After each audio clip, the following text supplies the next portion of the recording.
Donc je suis sœur Laure Desmier, je suis originaire de l'Ariège, de Pamiers. Je suis née dans une famille qui s'est un peu plutôt éloignée de l'église, tout en gardant tout ce qui est valeur. Et en étant engagée auprès du prochain de manière professionnelle. Voilà. Il y a beaucoup d'infirmiers, beaucoup de médecins, enfin voilà, dans ma famille. J'ai grandi dans l'Ariège. Après, j'ai fini mes études à Toulouse et je suis montée à Paris pour travailler. J'ai travaillé 8 ans dans la Marine nationale comme officier dans les relations internationales. Voilà, parcours professionnel, super, vraiment éclaté. Enfin, je me suis éclatée. Et en fait, le Seigneur m'a rejoint à l'âge de 20 ans. Bon, je me posais des... Bon, j'ai grandi sans foi, en fait, sans foi. Mais en me posant la question, ça m'intriguait quand même, la question de Dieu. Mais bon, comme j'ai grandi dans une famille où on ne parle pas de Dieu, j'étais dans l'enseignement public où on ne parlait pas de Dieu, j'avais des amis qui ne parlaient pas de Dieu. Bon, voilà.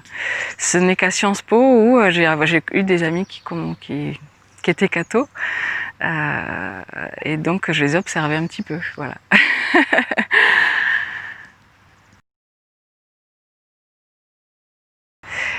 Ce chemin de vocation, c'est vraiment un chemin déjà, qui a été fait de beaucoup de hauts et de bas, de silence, de paroles, et beaucoup de combats en fait. Je vois que le Seigneur a eu beaucoup de patience avec moi, beaucoup. Alors déjà, j'ai commencé à croire en Dieu à l'âge de 20 ans. Donc, j'ai eu une conversion assez forte dans le sanctuaire de Czestochowa en Pologne, où j'ai senti quelque chose intérieur très très fort qui immédiatement je me suis dit c'est Dieu, Dieu existe et Dieu est amour. Immédiatement la question de la vie religieuse est venue, mais ma raison a dit mais t'es folle, ça va pas la tête, ta famille, qu'est-ce qu'elle va dire, etc. Donc je l'ai évacuée. Et en fait au fil des ans, bon, donc ce qui s'est passé c'est que j'ai commencé à aller à la messe et j'ai découvert la foi catholique et je m'y suis retrouvée bien. Et voilà, j'ai fait un cheminement avec une paroisse, mais plus avec une communauté, donc pas isolée, et avec des amis, mais plus en consommatrice. Je découvrais vraiment la foi pour moi. Donc quand on parle de moi et mon Dieu, là c'est un petit peu moi et mon Dieu, tout en étant bien entourée. Et après, au fur et à mesure des années, naturellement j'ai voulu servir. J'ai rencontré les Sœurs Bleues à Paris, pas à Castres. Il y avait une communauté dans un quartier populaire de Paris. Et une des sœurs m'a aidée à animer la liturgie. Voilà, donc m'a enseigné ça. Et à travers elle, j'ai découvert la communauté, j'ai découvert la spiritualité de la congrégation. J'ai fait un temps de service à la Cité Saint-Pierre. On a une communauté qui accueille les pèlerins de la Caritas, de Secours catholique. J'ai fait plusieurs étés là de service, donc j'ai découvert l'option pour les pauvres et j'ai découvert leur manière d'être avec les personnes, leur manière de vivre la mission qui était ouverte, qui était pour moi très simple et à la fois très profonde, et ça m'a touchée. Voilà. Donc après, le cheminement personnel a fait que la question de la vie religieuse revenait de temps en temps. Bon. Et il y a un moment où j'ai dit au Seigneur, bon, c'était à Lourdes d'ailleurs, devant la grotte, j'ai dit, bon ok, je sens que tu insistes. Ça, il a fallu au moins 7 ans, quoi. Enfin voilà, pour que je dise, bon, tu insistes, je vais me poser la question, mais je veux me marier. T'as compris? Je lui ai bien dit ça au Seigneur. C'était un moment où je déménageais à Bruxelles. Quand je suis arrivée à Bruxelles, j'ai cherché un prêtre pour pouvoir m'accompagner, un jésuite. Il m'a posé une première question, qui est Jésus pour vous? Et là, je me suis effondrée, je me dis, mais c'est personne. J'avais pas tellement rencontré la personne de Jésus, c'était pas très incarné en fait. Hein. C'était très Dieu, amour, la création, etc. Et donc là, en fait, j'ai commencé à incarner ma foi, à avoir une vie de prière. Et puis au bout de 2 ans, je demandais à rentrer chez les Sœurs Bleues, oui. Ouais. Et le Seigneur a vraiment préparé les choses, oui. Et après, au sein des Sœurs Bleues, donc il y a 2 ans de noviciat, Et puis là, je termine 9 ans de vœux temporaires. Donc on a entre 5 et 9 ans pour faire les vœux temporaires, pour faire les vœux perpétuels, pour demander. J'ai vraiment pris mon temps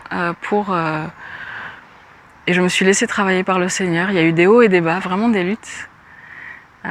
Et en fait, au final, il m'a dépouillée pour ma plus grande joie. C'est ça qui est fou, c'est curieux en fait. Hein.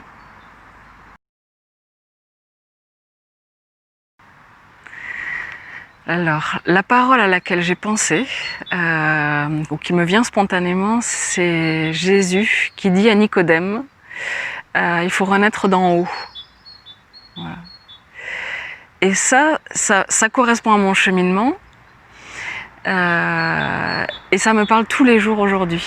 C'est assez curieux pour moi, mais c'est une parole très forte. Renaître d'en haut, c'est-à-dire renaître vraiment de l'esprit, renaître à Dieu, renaître de Dieu.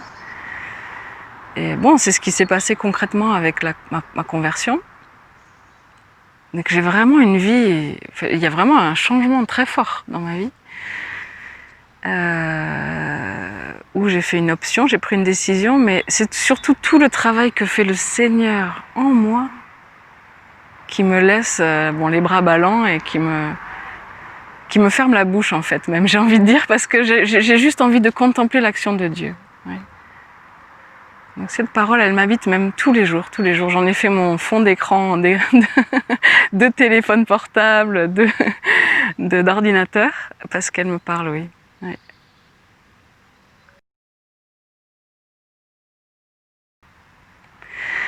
Alors, les difficultés de la vie communautaire pour moi, c'était surtout de trouver ma place.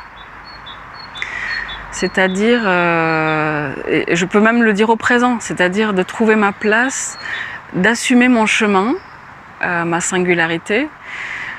Bon, dans un contexte français où c'est vrai qu'il y a peu de jeunes, donc assumer ma singularité et tout ce que je porte, tout en respectant la vie communautaire, la vie de mes sœurs qui sont un petit peu plus âgées. Donc ça, c'est une difficulté, mais pour moi. C'est-à-dire que c'est à moi de dire ce dont j'ai besoin, c'est à moi d'inventer les choses que je sens que l'esprit m'inspire. Donc trouver ma place, oui. Assumer, être responsable vraiment de ce que je porte. Il y a plein de raisons de se laisser infantiliser ou de se laisser noyer dans le pot commun et de se laisser endormir en fait. Et ça, mes sœurs aînées ne me le pardonneraient pas. Elles ne veulent pas ça. Elles veulent que je me déploie. Donc voilà. Mais c'est à moi, ça me renvoie à ma responsabilité. Donc ça pour moi c'est une difficulté, c'est la difficulté de la vie communautaire. Oui. Après les joies, il y en a tellement que c'est difficile, mais c'est de se porter dans la prière, c'est d'être ensemble. Tout ce chemin que l'on fait au quotidien, où on se déplace les unes les autres, et en fait ça nous ouvre à une dimension beaucoup plus large. Ça nous sort du confort, parce que bien voilà, ma sœur est différente, donc elle m'exprime quelque chose qui moi m'étonne, me déplace. Alors après on peut avoir la réaction d'être énervé ou pas, mais au fond c'est pas ça en fait, on le voit assez vite. Tu t'énerves, mais en fait non, c'est pas ça. C'est qu'elle est différente, elle porte autre chose, donc ça amène concrètement à une dimension de l'amour du prochain, moi que j'avais pas touché du doigt avant. En fait, surtout que j'ai un parcours assez seul, c'est vrai, oui, où j'étais indépendante très tôt et voilà, j'ai mené ma vie tambour battant pendant 8 ans avant de rentrer dans la vie religieuse. Donc les joies, j'ai envie de dire, c'est curieux, mais le fait de vivre avec d'autres, de se porter dans la prière, dans une dimension, dans un projet, dans une vision qui nous dépasse toutes. On est incapable de le vivre en fait. On est incapable de vivre ce qu'il y a dans nos constitutions. Mais c'est un chemin qui nous porte et du coup ça fait grandir, oui. Et ça donne une joie qui est au-delà de la joie du quotidien. Alors après oui, il y a les fêtes, il y a la dimension internationale. Moi j'aime beaucoup la dimension internationale. J'ai beaucoup voyagé avant de rentrer dans la vie religieuse et là j'apprécie la dimension internationale, hein, oui. La joie de célébrer un anniversaire, c'est ouais. Le tam-tam, bon voilà, il y a plein de choses. Bon, je ne sais pas jouer du tam-tam, mais j'apprécie que d'autres le fassent.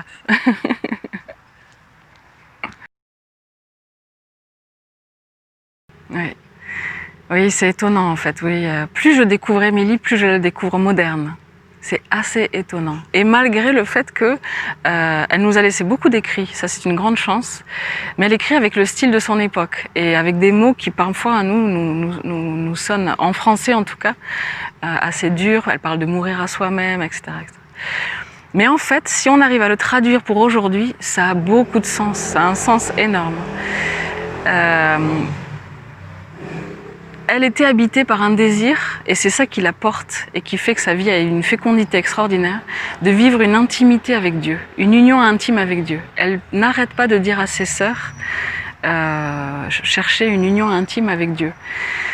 Et ça nous parle aujourd'hui, parce que on se rend compte de la soif d'intériorité, la soif de rencontre avec Dieu, mais à partir de l'intérieur, qu'ont les jeunes, les contemporains, enfin tout le monde avec le confinement, on l'a senti encore plus. Donc ça nous parle, oui, avoir confiance en Dieu, cette attitude de se laisser faire par Dieu, intérieurement, de se laisser travailler par lui, de laisser notre agir faire transparaître l'action de Dieu, action-contemplation. Émilie a eu un père spirituel jésuite, donc il y a beaucoup de choses dans notre spiritualité qui est jésuite. Voir Dieu seul en toute chose et toute chose en Dieu seul. Donc contempler l'action de Dieu dans l'oraison, mais aussi dans l'action. Dans toute notre action, on vise à ce que toute notre vie quotidienne soit habitée par Dieu seul qui est la devise de la congrégation. Et ça, c'est très très actuel en fait. Essayer de vivre tout notre quotidien en cohérence, avec un appel à l'amour qui est très fort, intérieur, à partir de cette intériorité. Et puis l'autre axe, c'est on fait un 4e vœu qui est de servir, d'aller là où la voix du pauvre appelle. Donc d'être disponible pour aller servir et faire cette option préférentielle pour les pauvres. Et Émilie n'a pas défini le type de pauvreté vers lequel on était prioritairement appelé à agir. Donc ça, moi, ça me parle parce que ça nous laisse inventer à chaque époque notre mission. Donc, par exemple, pour moi, la forme de pauvreté qui me touche beaucoup, c'est la perte de sens. La perte de sens quand je vois des jeunes désœuvrés, quand je vois des personnes qui se débattent dans une vie professionnelle où c'est difficile. Ben moi, ça me parle, voilà. Et puis, elle nous donne Marie Immaculée comme modèle. Et Marie, elle nous parle de cette confiance en Dieu. Elle nous parle de cette attitude de voir au-delà du visible. Donc ça, c'est... Ouais, on a déjà parlé de la vie communautaire, de la vie fraternelle. Ça parle aussi. On l'a vu, nous, pendant la pandémie, pendant le confinement, c'est vrai qu'on était des privilégiés de pouvoir vivre en communauté, une vie fraternelle, de ne pas être isolés.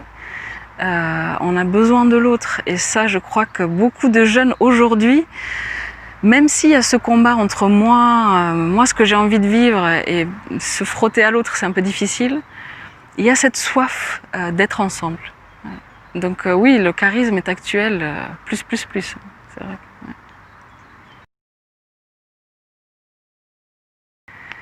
Alors, moi je dirais à une jeune qui sent une inquiétude, je lui dirais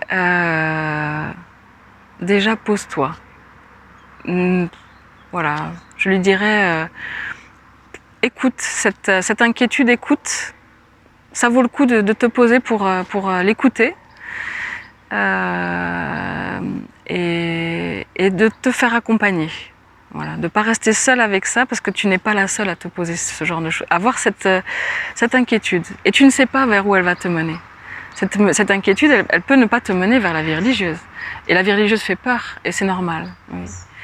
Donc, moi, ce que je dirais, déjà, c'est fais-toi confiance, pose-toi, cherche le service des vocations, cherche un prêtre ou une religieuse, ou même une personne laïque que tu vois qui suit le Seigneur. Cherche quelqu'un en qui tu as confiance et parle-en avec lui. Voilà. Et puis, voilà. Et le courage d'écouter cette voix intérieure. Voilà, j'ai envie de dire ça. Et à partir de là, bon bah, j'ai confiance en Dieu et j'ai confiance en toi. Voilà. Tu choisiras ce qui te porte le plus de vie.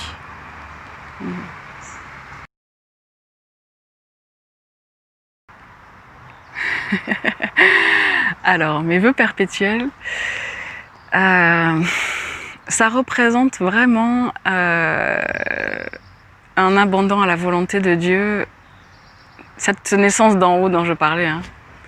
C'est-à-dire là, un acte qui fait que je dépose les armes, j'étais militaire, bon, ok, mais mais je me dis, oui, c'est toi qui me fais vivre, voilà. Et ça a vraiment été un chemin pour moi de faire ça, d'arriver là à dire, c'est à toi que je fais confiance pour ma vie, c'est vers toi que je viens, je t'aime. Pour dire je t'aime Seigneur, il y a eu tout un chemin parce que voilà, il a fallu incarner, il a fallu faire tout un chemin de découverte de qui est Dieu, de déconstruction de tout ce que j'avais pu penser avant et que je peux penser parfois encore. Mais donc dire... Et puis c'est la concrétisation d'un chemin d'amour extraordinaire. Oui, je recevrai une alliance, donc c'est vraiment... Alors avant, on parlait d'épouse du Christ d'une certaine manière. Maintenant, on n'en parle plus tellement parce que ça...